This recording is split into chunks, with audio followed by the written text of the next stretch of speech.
Hello hi welcome to back my channel mathematics 2.0। आप लोग कैसे हैं? आशा करते हैं आप लोग अच्छे होंगे। We will study in this video about triangles. What is triangles and in how many types of triangles. आज हम लोग पढ़ेंगे ट्रायंगल्स क्या होती है और इसका कितने टाइप्स होता है, पूरा डीपली में पढ़ेंगे। तो फुल वीडियो पे बने रहिएगा, स्किप मत कीजिएगा। आपको सारे टर्म, ट्रायंगल से रिलेटेड सारे टर्म के बारे में हम समझाएंगे यहाँ, और ट्रायंगल्स क्या होती है और इसका टाइप्स क्या होता है, सारे चीज़ यहाँ आपको इस वीडियो पर मिलेगा। इसीलिए स्किप मत कीजिएगा, फुल वीडियो को आप देखिएगा, तब आपको अच्छी तरीक़ा से समझ में आ जाएगा। चलिए हम स्टार्ट करते हैं कि पहले बात आती है कि ट्रायंगल्स क्या होती है ना। यहाँ आपका जो हेडिंग है वो क्या है, ट्रायंगल्स। ट्रायंगल्स होती क्या है? तो ट्रायंगल्स का मतलब, ट्रायंगल्स कितने साइड से बना होता है? हमेशा 3 साइड से बना होता है। ट्रायंगल्स 3 साइड से बना होता है। ए आपका ट्रायंगल्स हो गया, ए बी सी। तो बात आती है कि ट्रायंगल्स को हम डिफाइन किस तरह कर सकते हैं। तो a plane figure bounded by 3 line segment, जो 3 लाइन सेगमेंट से बना हो उसको हम क्या बोलेंगे, ट्रायंगल्स। इसमें साइड कौन कौन हो गया है? ए बी हो गया, एक साइड हो गया बी सी, एक साइड हो गया ए सी। यानी अ क्लोज फिगर या plane figure bounded by 3 line segment is known as a triangle. तो ट्रायंगल का 3 साइड कौन कौन हो गया? ट्रायंगल का 3 side A B, B C, A C. हम ए बी को बी ए भी लिख सकते हैं, बी सी को सी बी भी कह सकते हैं, और ए सी को हम सी ए भी लिख सकते हैं। तो यहाँ 3 साइड हमें मिला। एक साइड मिला ए बी को हम बी ए भी लिख सकते हैं। एक साइड क्या मिला? बी सी, जिसको हम सी बी भी लिख सकते हैं। और एक साइड मिला ए सी, जिसको हम सी ए भी लिख सकते हैं। और इसमें 3 एंगल है, 3 साइड भी होता है और 3 एंगल होता है। एंगल कौन कौन है? तो इसमें एंगल हो गया ए, एंगल हो गया बी, और एंगल हो गया सी। ये 3 एंगल हो गया। तो ट्रायंगल में 3 एंगल होते हैं और 3 साइड्स होते हैं। That means we can say triangle has 6 parts. Triangle has 6 parts, 3 angles and 3 sides. 3 angle होते हैं और 3 साइड होते हैं। अब इसमें देखिए, तो 3 साइड है जिसको हम 2 तरीका से लिख सकते हैं। एक ए बी को हम बी ए भी लिख सकते हैं, बी सी को हम सी बी भी लिख सकते हैं, ए सी को हम सी ए भी लिख सकते हैं। सेम आपका एंगल है, एंगल ए जो है, एंगल ए को हम लिख सकते हैं angle B A C. Angle A को हम और किस तरीका से लिख सकते हैं? Angle B A C. नहीं तो इसी को हम लिख सकते हैं एंगल सी ए बी। तीनों जो है एक ही एंगल को रिप्रेजेंट कर रहा है, वो एंगल ए को।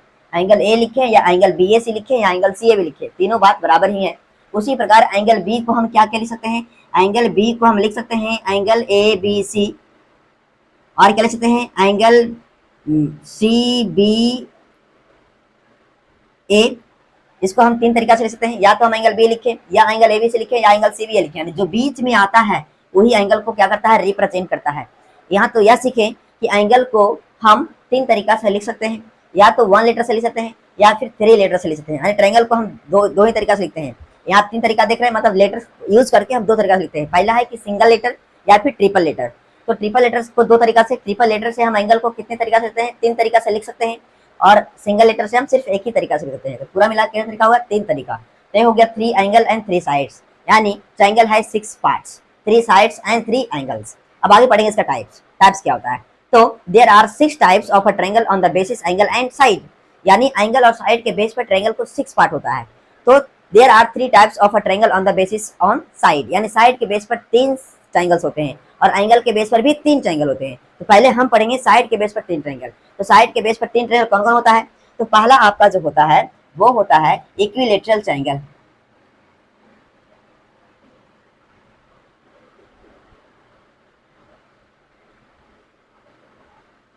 दूसरा होता है आइसोस्केलस ट्रायंगल।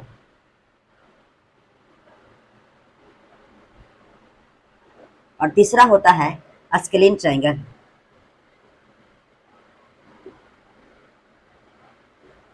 तो एक क्या हो गया? ए साइड के बेस पर 3 ट्रायंगल हो गया। So there are 6 types of a triangle on the basis angle and sides.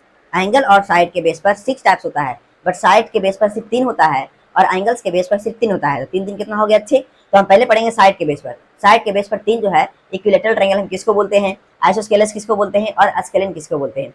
तो पहला आपका आता है इक्विलैटरल ट्रायंगल। तो इक्विलैटरल ट्रायंगल क्या है? तो ये आपका ट्रायंगल्स हो गया। तो इक्विलैटरल ट्रायंगल को हम डिफाइन किस तरह से कर सकते हैं? ये आपका ट्रायंगल मान लिया कि पी क्यू आर हो गया। तो a triangle having all sides are equal. वैसा ट्रायंगल जिसका सारे साइड आपस में बराबर हो उसको हम बोलते हैं equilateral triangle. That means P Q, P R और क्यू आर तीनों आपस में बराबर होगा। मतलब लेंथ, अगर पी क्यू 10 सेंटीमीटर का है, 10 सेंटीमीटर का है, पी आर भी हो जाएगा 10 सेंटीमीटर, क्यू आर भी हो जाएगा 10 सेंटीमीटर। इसका मतलब यह समझे कि वैसा ट्रायंगल जिसका तीनों साइड आपस में बराबर हो उसी को हम बोलेंगे इक्विलैटरल ट्रायंगल। इसका तीनों साइड बराबर होती है और इसका साथ साथ तीनों एंगल भी बराबर होता है। इसके साथ साथ तीनों एंगल भी बराबर होता है। तो ट्राइंगल का जो है, ट्राइंगल का तीनों एंगल का सम कितना होता है, तो 180 डिग्री होता है। इसका तीनों एंगल को अगर जोड़ा जाए तो पूरा कितना होता है, 180 डिग्री होता है। That means angle A plus angle B plus angle C is equal to कितना डिग्री, 180 डिग्री। इसका तीनों एंगल का सम जो होती है वो होती है 180 डिग्री। और इसका भी ये ट्राइंगल्स है तो इसका भी कितना होगा, 180 डिग्री। बट इसका तीनों एंगल आपस में क्या होते हैं, बराबर होते हैं। क्या होते हैं, बराबर होते हैं। तो कितना कितना पड़ेगा, 60 यानी इसका ईच एंगल जो होता है कितना होता है, 60 डिग्री का होता है। और ट्राइंगल को हम रिप्रेजेंट किस तरह करेंगे, ट्राइंगल अगर इसको लिखना है तो ट्राइंगल को हम रिप्रेजेंट इस तरह करते हैं। ये क्या हो गया, ट्राइंगल का सिंबल हो गया। यानी यहाँ लिखेंगे ट्राइंगल ए बी सी, या फिर इसको लिखना है, इस ट्राइंगल को लिखना तो ट्राइंगल क्या, ट्राइंगल पी क्यू आर। और ट्राइंगल पी क्यू आर कौन ट्राइंगल है, इक्विलेटरल ट्राइंगल। सो लिखेंगे triangle P Q R is an equilateral triangle. So equilateral triangle, that means a triangle having all sides are equal is known as an equilateral triangle. So all sides क्या होगा, equal होगा, and as well as all angles are also equal. And इसका all angle भी क्या होते हैं, equal होते हैं. So each angle measure 60 degree. Why? Because we know that sum of all angles of a triangle is 180 degree. So clearly each angle measure 60 degree. Why? Because each angle is equal. यानी क्या होगा, A60 A60 A60, यानी सारे angle क्या होते हैं, equal होते हैं। इसीलिए इसका ईच एंगल का जो मेजरमेंट होता है वो 60 डिग्री होता है। तो 60 डिग्री क्या है, आपका एक्यूट एंगल है। एक्यूट एंगल किसको बोलते हैं, an angle whose measure more than 0 degree but less than 90 degree is known as an acute angle. So 60 degree between 0 and 90. So clearly we can say each angle of an equilateral triangle is an acute angle. यानी equilateral triangle का जो each angle होता है वो acute angle होता है। अब हम आगे पढ़ेंगे आइसोस्केलेस ट्रायंगल, यानी हम कह सकते हैं ना इक्विलेटरल ट्रायंगल में कि इसका ईच एंगल क्या होते हैं, एक्यूट एंगल होते हैं, क्योंकि 60 डिग्री होते हैं। इसका ईच एंगल क्या होता है, 60 डिग्री होता है। इसको हम क्या बोलते हैं, इक्विलेटरल ट्रायंगल। और इसका ईच साइड क्या होते हैं, बराबर होते हैं। अब हम पढ़ेंगे आइसोस्केलेस ट्रायंगल। आइसोस्केलेस ट्रायंगल क्या है, तो आइसोस्केलेस ट्रायंगल में सिर्फ दो ही साइड बराबर होते हैं। A triangle having only two sides are equal. Isosceles triangle का डिफाइन हम किस तरह कर सकते हैं, isosceles triangle that means a triangle having only two sides are equal is known as an isosceles triangle. यानी वैसा ट्रायंगल जिसका सिर्फ दो साइड बराबर हो और अदर साइड जो तीसरा साइड है वो क्या है, अनइक्वल साइड है, उसको हम क्या बोलते हैं, बेस। क्या बोलते हैं, बेस। फॉर एग्जांपल इस ट्रायंगल को ले लिया जाए कि ए ट्रायंगल आपका जो है एबीसी ट्रायंगल है, जो आइसोस्केलेस ट्रायंगल है, in which AB is equal to AC, जिसका ए बी किसके बराबर है, ए सी के बराबर है। तो ये जो आपका बी सी हो गया, ये थर्ड साइड हो गया जो कि अनइक्वल होगा, इसको हम बेस बोलते हैं। क्या बोलते हैं, बेस। सो ये आपका triangle ABC in which A B is equal to A C, जिसका सिर्फ दो ही साइड बराबर होगा, उसी को हम बोलेंगे आइसोस्केलेस ट्रायंगल। तो अगर इसमें क्या था, इक्विलेटरल में क्या था, तीनों साइड बराबर था, तो इसका तीनों एंगल इक्वल था। तो इसका दो साइड बराबर होगा तो उसका सिर्फ दो ही एंगल इक्वल होगा। कहा जाता है कि जिस ट्रायंगल में दो साइड बराबर हो उसका दो एंगल बराबर होता है। और एक ट्रायंगल में ये होता है theorem, angle opposite to equal sides are also equal and the side opposite to equal angles are also equal. यानी जब एक ही ट्रायंगल में दो साइड बराबर होते हैं तो उसका अपोजिट एंगल बराबर हो जाता है। और इसका उल्टा होता है कि जब एक ही ट्रायंगल में दो एंगल बराबर होते हैं तो उसका अपोजिट साइड बराबर हो जाती है। तो इसमें देखिए कि दो साइड क्या है, बराबर है, एक है ए बी और एक है क्या, ए सी। तो side angle opposite to side A C is B and angle opposite to side A B is C. So A B is equal to A C, so clearly angle B is equal to angle C. A B का जो opposite side angle है वो कौन है, सी है। ए सी का जो opposite angle है वो कौन है, बी है।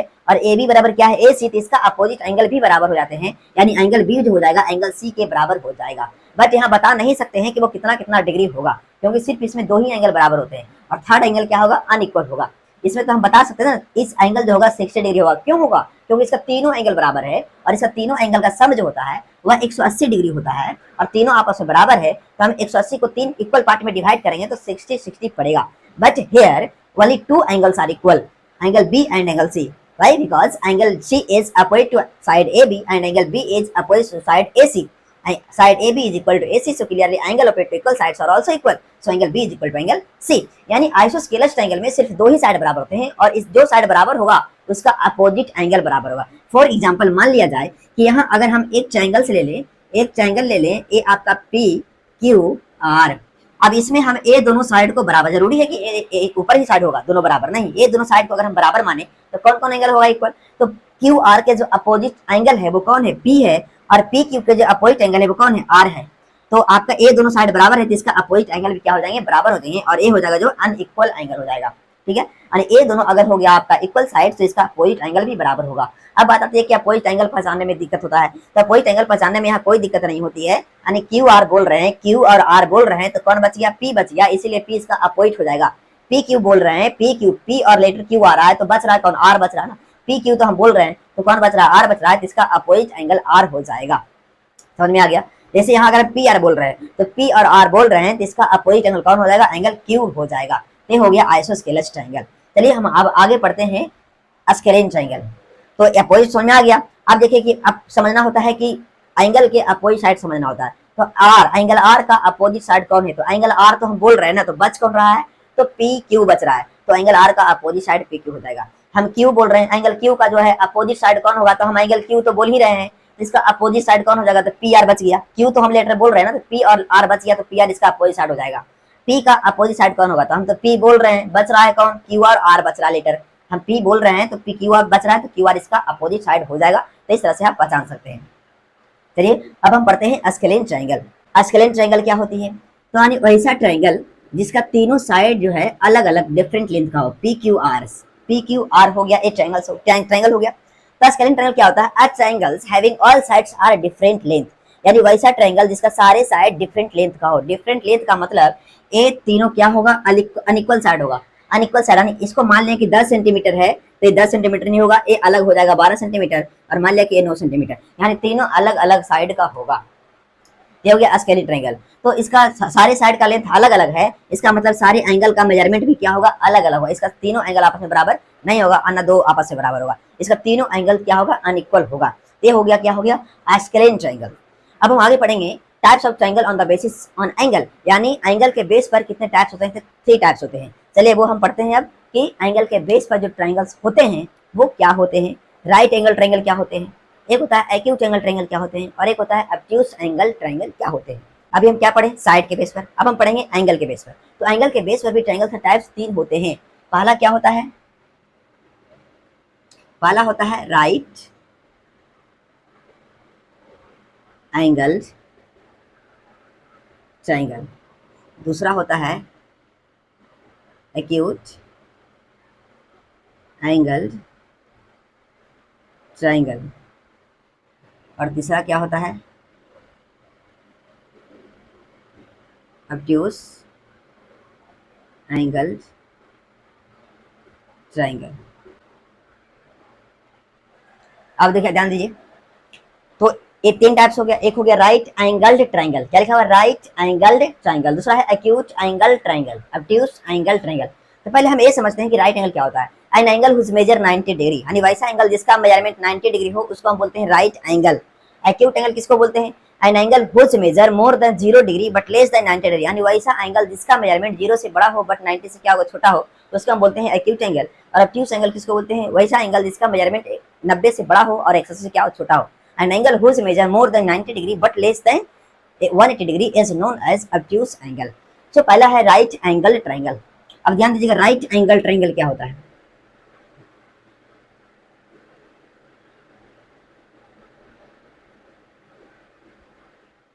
राइट मतलब राइट एंगल का जो है मेजरमेंट अति सिंबल जो है इस तरह करते हैं। And a triangle in which only one angle measures 90 degree is known as right angle triangle, यानी वैसा ट्रायंगल जिसका एक एंगल 90 डिग्री का हो उसको हम क्या बोलते हैं, राइट एंगल ट्रायंगल बोलते हैं। तो इसमें देखिए कि एंगल बी जो होगा वो 90 डिग्री होगा। अब हम समझते हैं कि एंगल बी अगर 90 डिग्री है तो एंगल ए और एंगल सी क्या होगा, 90 से छोटा होगा, because we know that sum of all angles of a triangle is 180 degree and angle B is 90 degree, so clearly sum of angle A and angle C is 90 degree। Angle B अगर 90 हो गया तो angle A plus angle C दोनों का सम जो होगा वो 90 होगा। क्यों होगा 90, क्योंकि हम जानते हैं कि तीनों का सम जो होगा, तीनों एंगल का सम जो होगा 180 होगा और ई अकेले 90 है। इसका मतलब ये दोनों को जोड़ने पर 90 आना चाहिए, तब 90 प्लस 90 180 होगा, है ना। तो राइट एंगल ट्रायंगल क्या बोलते हैं, a triangle in which only one angle measures 90 degree is known as right angled triangle, simply we can say right triangle। यानी हम इसको राइट एंगल्ड ट्रायंगल बोलेंगे या फिर हम राइट ट्रायंगल से बोल सकते हैं, एंगल हम ना भी बोल सकते हैं, कोई दिक्कत नहीं है। राइट एंगल ट्रायंगल या फिर राइट ट्रायंगल बोलेंगे हम, यानी वैसा ट्रायंगल जिसका एक एंगल कितना का हो, 90 डिग्री का हो। बात आती है कि एक एंगल 90 है तो बाकी दो का सम जो होगा वो 90 के बराबर होगा। क्यों, क्योंकि तीनों एंगल का सम 180 होता है और ये 90 है, इसका मतलब ये दोनों का सम 90 होगा, तब 90 प्लस 90 180 होगा। अब बात आती है कि ये दोनों का सम अगर 90 है तो ईच एंगल जो होगा 90 से छोटा होगा। अगर दोनों का सम अगर 90 है तो ईच एंगल 90 से क्या होगा, छोटा। जैसे देखिए कि 2 और 5 मिलके क्या बन रहा है, 7 बन रहा है। यहाँ 2 एंगल मिलके 90 बन रहा है। अगर एग्जांपल समझे कि 2 और 5 मिलके क्या बन रहा है, 7 बन रहा है, इसका मतलब प्रत्येक जो है 7 से क्या है, छोटा है। प्रत्येक जो है 7 से क्या होगा, छोटा होगा ना। इसी प्रकार यहाँ एंगल ए और एंगल सी जो है 90 के बराबर है। इसका मतलब प्रत्येक एंगल जो होगा वो 90 से छोटा होगा, और 90 से जो छोटा एंगल होते हैं उसको हम बोलते हैं एक्यूट एंगल। इसका मतलब कि एंगल ए और एंगल सी, इस एंगल जो होगा यहाँ ए और सी दोनों एक्यूट एंगल होगा। तो हम बोल सकते हैं कि पूछेगा इसमें राइट ट्रायंगल में पूछेगा in how many acute angle in right triangle, तो हम दो बोलेंगे, and two acute angle in right triangle. Right triangle में सिर्फ दो ही एक्यूट एंगल होते हैं और एक होते हैं राइट एंगल। समझ में आता क्या? अगर पूछेगा in how many acute angle in scalene triangle, तो वहां तो हम बताएं, वहां तो हो सकता है दो हो सकता है या फिर तीनों हो सकता है। अब यहाँ से पूछेगा कि इन how many acute angle in equilateral triangle, equilateral triangle में कितने एक्यूट एंगल होते हैं, तो वहां तीन होते हैं क्योंकि तीनों 60-60 का था। अब बोला कि इन how many acute angle in scalene triangle, तो स्केलेन ट्रायंगल में तीनों भी हो सकता है ना, तीनों, क्योंकि तीनों अनइक्वल है, तीनों भी हो सकता है, ना भी हो सकता है, यानी तीनों होगा या फिर कम से कम दो होगा वहां, ध्यान दीजिएगा यहाँ। तो अब यहाँ हम क्या समझे, राइट ट्रायंगल समझे, यानी राइट ट्रायंगल में जो है एक एंगल 90 होगा, बाकी दो एंगल एक्यूट एंगल होगा, और ये दोनों का सम कितना होगा, 190 डिग्री होगा। कितना होगा, 90 डिग्री होगा। अब 90 डिग्री के सामने वाला जो साइड होता है उसको हम बोलते हैं हाइपोटेन्यूज। क्या बोलते हैं, हाइपोटेन्यूज। जो 90 डिग्री के सामने वाला साइड को हम क्या बोलते हैं, हाइपोटेन्यूज, और एक को बोलते हैं बेस और एक को बोलते हैं परपेंडिकुलर। ये दोनों साइड में कोई एक बेस होता है और एक होता है परपेंडिकुलर। तो अब यहाँ समझिए, अगर इसको आप बेस लेंगे तो ये हो जाएगा परपेंडिकुलर, इसको बेस लेंगे तो ये हो जाएगा परपेंडिकुलर, यानी ये दोनों में कोई एक बेस होता है और एक होता है परपेंडिकुलर, और इसको क्या बोलते हैं, hypotenuse. Hypotenuse is the longest side in right triangle. Right triangle में जो हाइपोटेन्यूज होता है वो सबसे लंबा साइड होता है और यूनिक होता है, लेकिन बेस और परपेंडिकुलर में चेंज होते रहता है एंगल के अकॉर्डिंग। एंगल के अकॉर्डिंग जो है चेंज होता है। अब यहाँ ध्यान दीजिएगा कि तो इसको क्या बोलते हैं, हाइपोटेन्यूज। इसको हम अगर बेस लेंगे तो ये क्या हो जाएगा, ये हो जाएगा परपेंडिकुलर। अगर हम इसको बेस लेंगे तो क्या हो जाएगा, परपेंडिकुलर। तो ये हो गया राइट ट्रायंगल के बारे में। तो राइट ट्रायंगल में कितने एक्यूट एंगल होते हैं, दो एक्यूट एंगल होते हैं और एक राइट एंगल होते हैं। इस 90 डिग्री के सामने वाला जो साइड होता है, 90 डिग्री जो एंगल है उसके सामने वाला साइड होता है वो कहलाता है हाइपोटेन्यूज। अब हम पढ़ेंगे acute angle triangle. PQR, PQR से PQR ट्रायंगल है। एक्यूट एंगल ट्रायंगल क्या होता है, वैसा ट्रायंगल जिसका ईच एंगल एक्यूट एंगल हो। ईच एंगल एक्यूट एंगल का मतलब an angle whose measure more than 0 degree but less than 90, उसी को तो हम बोलते हैं acute angle. So each angle measurement more than 0 degree but less than 90 degree, यानी हम बोल सकते हैं एक्यूट एंगल ट्रायंगल का डिफाइन हम कैसे कर सकते हैं, यानी a triangle in which every angle is more than 0 degree but less than 90 degree is known as acute angle triangle, या हम सिर्फ इसको बोल सकते हैं एक्यूट ट्रायंगल। यानी a triangle every angle, each angle इसका मेजरमेंट, यानी a triangle in which every angle measures more than 0 degree but less than 90 degree is known as acute angle triangle। या हम इसको डिफाइन और तरीका से कर सकते हैं, a triangle in which every angle is acute angle, यानी एवरी एंगल क्या होगा, एक्यूट एंगल होगा, उसको हम क्या बोलेंगे, acute angle triangle. Simply we can say acute triangle. Each angle इसका जो होगा वो 90 से छोटा होगा। तो इसमें कितने एक्यूट एंगल ट्रायंगल में कितने एक्यूट एंगल होते हैं, तो पूरे तीन होते हैं, तीनों इसका एक्यूट एंगल होगा, तीनों होगा एक्यूट, यानी तीनों 90 से छोटा होगा, इसको हम बोलेंगे एक्यूट एंगल ट्रायंगल। अब आगे बढ़ते हैं obtuse angle triangle. Obtuse angle triangle क्या होता है, तो ऑब्ट्यूज एंगल क्या होता है, वैसा एंगल जो 90 से क्या हो, बड़ा हो, और 180 से क्या हो, छोटा हो। तो हम क्या बोलेंगे, अ triangle in which only one angle measures more than 90 degree but less then 180 degree, यानी वैसा ट्रायंगल जिसका सिर्फ एक एंगल, एक्यूट एंगल में मैंने क्या बोला, एवरी एंगल, बट इसमें हम क्या बोल रहे हैं कि ऑब्ट्यूज एंगल का मतलब क्या, ऑब्ट्यूज एंगल का मतलब वैसा ट्रायंगल जिसका सिर्फ एक एंगल, और एक्यूट ट्रायंगल में प्रत्येक एंगल, इसका सिर्फ एक एंगल 90 से क्या होगा, बड़ा होगा। अब 90 से बड़ा तो उसका फिगर हम किस तरह बना सकते हैं, अब यहाँ देखिए, इस तरह अगर हम सीधा खींचे तो क्या हो जाएगा, ये हो जाएगा आपका राइट ट्रायंगल। लेकिन अगर इसको हम थोड़ा सा झुका दें तो क्या हो जाएगा, आपका 90 से बड़ा हो जाएगा, और इसको हम क्या कर देंगे, ज्वाइन कर देंगे, यही आपका क्या हो जाएगा, PQR, यही आपका क्या हो जाएगा, ऑब्ट्यूज। ऑब्ट्यूज का मतलब सिर्फ एक एंगल क्या होगा, 90 से बड़ा होगा, बाकी दो एंगल 90 से क्या होगा, छोटा। अगर एक एंगल ट्रायंगल में एक एंगल अगर 90 हो जाए या 90 से बड़ा हो जाए तो बाकी दो एंगल होता है वो 90 से छोटा हुआ। क्यों होगा छोटा, क्योंकि आप जानते हैं कि तीनों एंगल का सम होता है जो 180 होता है, और एक एंगल अगर 90 हो जाए तो अदर दो एंगल का सम 90 होगा। और इसमें बोल रहा है कि ये 90 से क्या है, बड़ा है। अगर ये 90 से बड़ा है तो बाकी जो दोनों होगा वो क्या होगा, 90 से छोटा ही होगा। सो ऑब्ट्यूज ट्रायंगल में भी दो ही एक्यूट एंगल होते हैं। अगर पूछा जाए in how many acute angle in obtuse angle triangle, तो बोलेंगे सिर्फ दो, and two acute angle in obtuse angle triangle.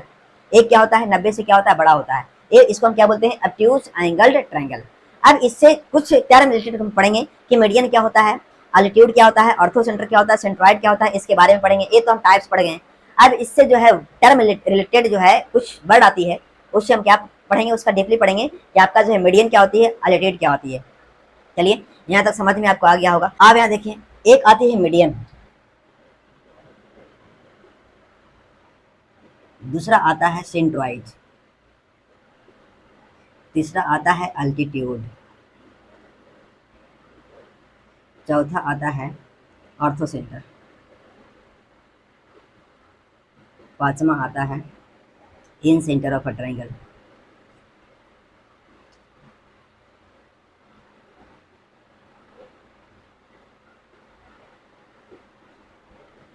छठा आता है circum centre,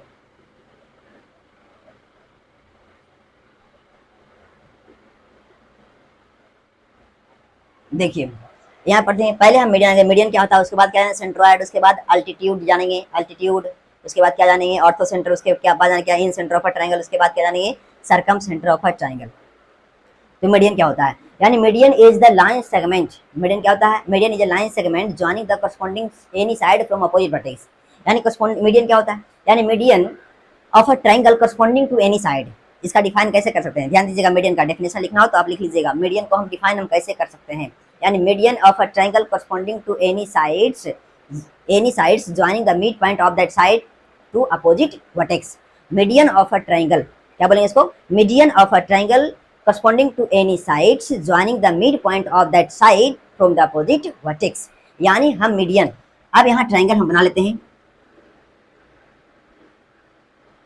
A B C, हमने क्या बोला, median of a triangle corresponding to any side joining the midpoint of that side from the opposite vertex, यानी ये क्या करता है, ए वर्टेक्स से अगर इसको हम ज्वाइन करें, अगर यहाँ डी पॉइंट ले लें तो डी होगा मिड पॉइंट बीसी का, यानी इसको पढ़ेंगे AD is the median corresponding to side BC, यानी ए अगर मीडियन है तो वो क्या करता है, करस्पॉन्डिंग साइड के मिड पॉइंट को ज्वाइन करता है और ये अपोजिट वर्टेक्स को ज्वाइन करता है, इसी को हम बोलते हैं मीडियन। यानी अगर यहाँ बोला AD is the median, so clearly D is the mid point of BC, D is the mid point of BC, that means length of BD is equal to length of CD, and also यहाँ करेंगे BE is the median, BE is the median corresponding to side AC, that means A is the mid point of AC, ये क्या है, median है, यानी इसके corresponding side के mid point को ज्वाइन करेगा और इसके अपोजिट वर्टेक्स को ज्वाइन करेगा। सेम यहाँ से अगर ज्वाइन करेंगे, अगर यहाँ से ज्वाइन करेंगे हम तो ए हो जाएगा आपका मीडियन, क्या होगा, CF is the median corresponding to side AB, जिसको हम कैसे पढ़ते हैं, and AD is the median corresponding to side BC, B is the median corresponding to side AC और CF is the median corresponding to side AB। तो median का मतलब क्या होगा, मीडियन जो है कोई भी साइड है करस्पॉन्डिंग उसका साइड उसके मिड पॉइंट को ज्वाइन करता है और उसके अपोजिट वर्टेक्स को ज्वाइन करता है। तो मिड पॉइंट का मतलब आप क्या समझे, यानी BC का अगर D मिड पॉइंट है, इसका मतलब BD और CD बराबर होगा, और यहाँ F अगर AB का मिड पॉइंट है तो आपका BF और F क्या होगा, बराबर होगा। सेम आपका B अगर मीडियन है तो E होगा मिड पॉइंट AC का, दैट मींस आपका AC का लेंथ और AE का लेंथ बराबर होगा। और ट्रायंगल का तीनों मीडियन एक ही पॉइंट पर इंटरसेक्ट करते हैं और इस इंटरसेक्शन पॉइंट को हम बोलते हैं सेंट्रोइड, क्या बोलते हैं, सेंट्रोइड बोलते हैं। तो मीडियन तो समझ में आ गया, ट्रायंगल्स का वो कोई भी ट्रायंगल्स हो उसका मीडियन एक ही पॉइंट पर इंटरसेक्ट करेगा और उस इंटरसेक्शन पॉइंट को हम क्या बोलते हैं, सेंट्रोइड। यानी सेंट्रोइड को हम डिफाइन किस तरह कर सकते हैं, यानी बोलेंगे द पॉइंट ऑफ इंटरसेक्शन, इसको क्या बोलते हैं, point of intersection, point of intersection of all medians of a triangle is known as centroid. और सेंट्रोइड मीडियन को 2:1 में डिवाइड करता है, 2:1 का मतलब ये 2 पार्ट होगा और ये पूरे का 1 पार्ट होगा, ये पूरे का 2 पार्ट होगा, ये पूरे मीडियन का मतलब पूरे AD का दो कितना होगा, 2 पार्ट होगा और पूरे AD का कितना होगा, 1 पार्ट होगा। सेम आपका ई मीडियन, ई क्या है, 2:1 में डिवाइड करेगा, क्या है 2:1 में, आपको देखने में भी लग रहा है कि एक पार्ट इससे क्या है, बड़ा है, ये जो आपका, और सेंट्रोइड को हम कैपिटल G से डिनोट करते हैं, सेंट्रोइड अगर है तो इसको हम कैपिटल G से डिनोट करते हैं। तो आपका सेंट्रोइड मीडियन को 2:1 में क्या करता है, डिवाइड करता है, ये क्या होगा 2:1 में क्या करता है, डिवाइड करता है, और ये भी क्या होगा 2:1 में डिवाइड करता है। तो यहाँ सेंट्रोइड समझ में आ गया, यहाँ सेंट्रोइड समझ में आ गया और मीडियन समझ में आ गया। आगे हम पढ़ते हैं अल्टीट्यूड।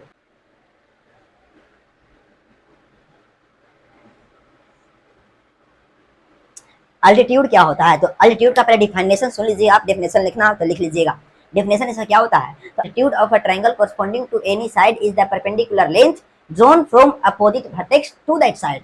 इसको डेफिनेशन कैसे बोलेंगे, यानी altitude of a triangle corresponding to any sides is the perpendicular length जोन from opposite vertex to that side. यानी हम क्या करते हैं, ये परपेंडिकुलर लेंथ जो करते हैं, परपेंडिकुलर का मतलब है 90 डिग्री होगा। अगर यहाँ मान लिया कि D है तो AD क्या होगा, परपेंडिकुलर होगा, क्या होगा, परपेंडिकुलर होगा, ए परपेंडिकुलर होगा। D मिड पॉइंट है या नहीं इससे हमको मतलब नहीं है, सिर्फ हमें परपेंडिकुलर से मतलब है, यानी AD हो गया परपेंडिकुलर, करस्पॉन्डिंग साइड कौन हो गया, QR हो गया। सेम आपका जो है यहाँ से QE परपेंडिकुलर अगर है तो आपका करस्पॉन्डिंग साइड कौन हो गया, पी आर हो गया। सेम आपका यहाँ से परपेंडिकुलर ए लाइन है आपका आर एफ, तो ये आपका परपेंडिकुलर है, तो इसका करस्पॉन्डिंग साइड का हो गया पी क्यू हो गया। यानी हम बोलेंगे altitude P D is corresponding to side Q R, है ना, altitude Q is corresponding to side P R and the altitude R F is the corresponding to side P Q. ये हो गया altitude. Altitude is the perpendicular length. ये D mid point है और ई mid point है और F mid point है या नहीं है, इससे मतलब नहीं है। आपका मिड पॉइंट होगा या नहीं होगा उससे कुछ मतलब नहीं है, सिर्फ हमें परपेंडिकुलर से मतलब है। और ये परपेंडिकुलर होता है तो डी मिड पॉइंट होगा या नहीं होगा इससे कोई मतलब हमें नहीं है, यहाँ ध्यान तो देना ही नहीं है। आप देखिए कि ट्राइंगल का तीनों जो परपेंडिकुलर है, तो ट्राइंगल में कितने मीडियंस हो सकते हैं, सिर्फ 3 ही मीडियन ड्रॉ कर सकते हैं। यानी एक साइड का सिर्फ एक ही ना मिड पॉइंट हो सकता है, तो ट्राइंगल में हम कितने मीडियन ड्रॉ कर सकते हैं, तो एक वर्टेक्स से एक करेंगे, तो 3 वर्टेक्स से 3 से कितना करेंगे, हम 3 ही करेंगे, तो 3 हम मीडियन ड्रॉ कर सकते हैं। सेम आपका 3 ही अल्टीट्यूड ड्रॉ हुआ, क्योंकि एक पॉइंट से एक लाइन पर सिर्फ हम एक ही परपेंडिकुलर लाइन ड्रॉ कर सकते हैं। एक पॉइंट से हम एक लाइन पर हम एक ही परपेंडिकुलर लाइन ड्रॉ कर सकते हैं, और इसमें 3 वर्टेक्स से और 3 लाइन है, तो हम 3 ही परपेंडिकुलर लाइन क्या करते हैं, ड्रॉ कर सकते हैं। अब यहाँ ध्यान दीजिएगा, तो तीनों परपेंडिकुलर लाइन एक ही पॉइंट पर क्या करते हैं, इंटरसेक्ट करते हैं, और इस इंटरसेक्शन पॉइंट को हम बोलते हैं ऑर्थो सेंटर। क्या बोलते हैं, ऑर्थो सेंटर। यानी हम बोलेंगे ऑर्थो सेंटर का डेफिनेशन क्या बोलेंगे, the point of intersection of all altitudes of a triangle is known as orthocentre. यानी अल्टीट्यूड का जो है पॉइंट ऑफ इंटरसेक्शन ही क्या कहलाता है, ऑर्थो सेंटर। और ट्रायंगल का सारे अल्टीट्यूड एक ही पॉइंट पर इंटरसेक्ट करेंगे, ये ध्यान रखिएगा, वो मीडियंस हो या फिर अल्टीट्यूड हो, सिर्फ एक ही पॉइंट पर इंटरसेक्ट करते हैं, तीनों एक ही पॉइंट पर मिलेगा, उसको हम क्या बोलेंगे, ऑर्थो सेंटर बोलेंगे। तो ऑर्थो सेंटर जो है रेशियो में डिवाइड नहीं करता है, क्योंकि सबका जो है रेशियो अलग अलग होता है, लेकिन मीडियन का तीनों का रेशियो क्या होता है, सेम ही होता है, 2:1 में डिवाइड करता है। यानी हम बोल सकते हैं कि और ortho centroid divides the median into 2:1। यानी ये जो है 2:1 में क्या करता है, डिवाइड करता है, बट ऑर्थो सेंटर में ऐसा नहीं होता है। अब हम पढ़ेंगे ऑर्थो सेंटर पढ़ लिए, अल्टीट्यूड पढ़ लिए, अब पढ़ेंगे incentre of a triangle. Incentre of a triangle क्या होता है,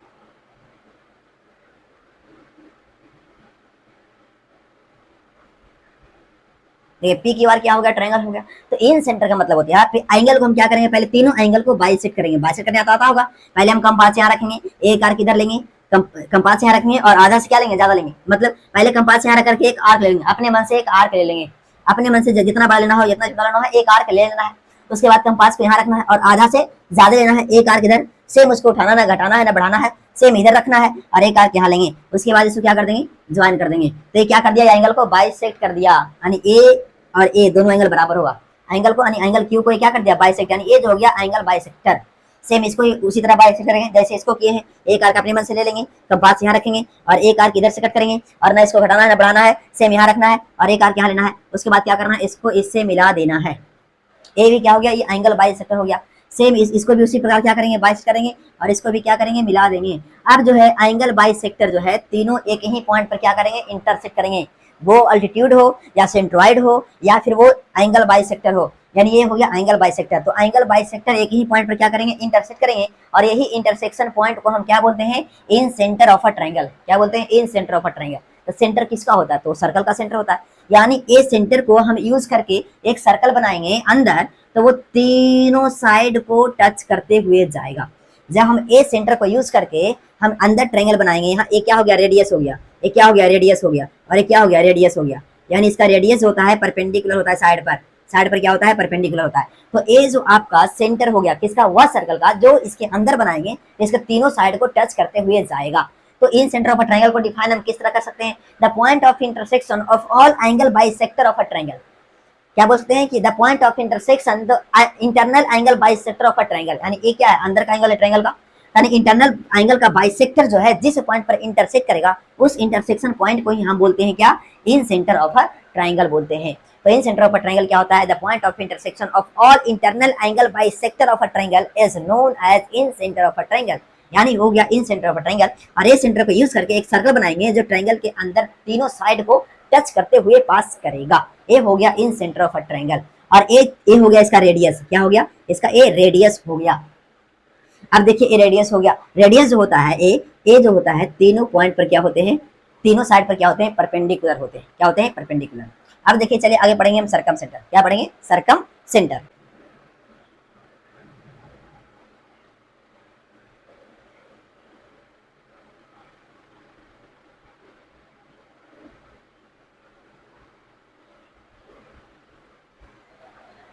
चलिए तो अब पढ़ेंगे हम सरकम सेंटर। अभी हम क्या पढ़े थे, इन सेंटर थे, इन सेंटर में क्या किए थे, तो एंगल को बाइसेक्ट किए थे। सरकम सेंटर में हम साइड को बाइसेक्ट करेंगे, तो साइड को बाइसेक्ट परपेंडिकुलर बाइसेक्ट करने तो आता होगा, साइड को परपेंडिकुलर बाइसेक्ट कैसे करते हैं, तो हम क्या करेंगे, कंपास यहाँ रखेंगे और इसके अंदाजे से आधा से हम ज्यादा लेंगे, एक आर्क इधर कट करेंगे, एक आर्क इधर कट करेंगे, सेम उस कंपास को उठाएंगे, ना घटाना है ना बढ़ाना है, सेम इधर रखना है, एक आर्क इधर लेना है और एक आर्क आपको क्या लेना है, इधर लेना है, और दोनों क्या करना है, हमें मिला देना है। मिला देंगे तो यही क्या हो गया, एंगल परपेंडिकुलर, मतलब साइड का परपेंडिकुलर बाइसेक्टर हो गया। इसी प्रकार हमें तीनों को क्या करना है, परपेंडिकुलर बाइसेक्ट करना है। इसी प्रकार तीनों को हमें क्या करना है, परपेंडिकुलर क्या करना है, बाइसेक्ट करना है। तो ये जो परपेंडिकुलर बाइसेक्टर है, तीनों एक ही पॉइंट पर क्या करेंगे, मीट करेंगे। किसका परपेंडिकुलर बाइसेक्टर, तो साइड का परपेंडिकुलर बाइसेक्टर। तो हम कैसे करते हैं, समझ में आ गया। तो तीनों को हम क्या कर लेंगे, तीनों साइड का परपेंडिकुलर बाइसेक्टर लेंगे और तीनों का परपेंडिकुलर बाइसेक्टर जो है एक ही पॉइंट पर इंटरसेक्ट करेगा। वो साइड का परपेंडिकुलर बाइसेक्टर हो या फिर एंगल का बाइसेक्टर हो, अल्टीट्यूड हो या मीडियंस हो, सब एक ही पॉइंट पर इंटरसेक्ट करते हैं। समझ में आ गया। यानी ये जो आपका है, ये परपेंडिकुलर साइड का परपेंडिकुलर बाइसेक्टर का इंटरसेक्शन पॉइंट है, और यही इंटरसेक्शन पॉइंट को हम क्या बोलते हैं, circum centre of a triangle. यानी हम बोलेंगे circum centre of a triangle, यही पॉइंट को हम बोलते हैं सर्कम सेंटर। सेंटर एक पॉइंट होती है ना, तो ये पॉइंट को हम बोलते हैं सर्कम सेंटर।